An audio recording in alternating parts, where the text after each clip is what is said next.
Nous allons envoyer le pinceau lumineux du côté de courbe de la lancée. La lumière continue en ligne droite à travers l'air, le verre et l'air encore, puisque l'angle d'incidence est encore de 0 degré. Maintenant, si on tourne la lentille, mais toujours en visant le centre de courbure, puis on continue à suivre le rayon, il va atteindre le dioptre. Le dioptre est la séparation d'une surface, donc de vitre et l'air. Donc cette interface causera le rayon lumineux d'être dévié.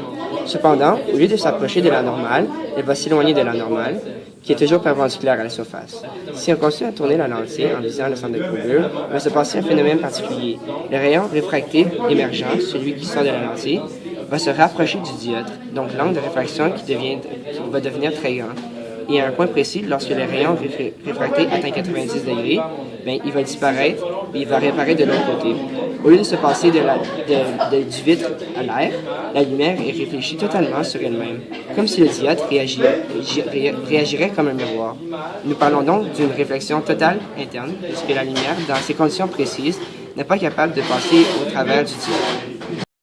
Nous avons ici un rayon lumineux qui passe par une lentille semi-circulaire. D'abord, le pinceau lumineux va entrer sur le centre de courbure de la lentille semi-circulaire.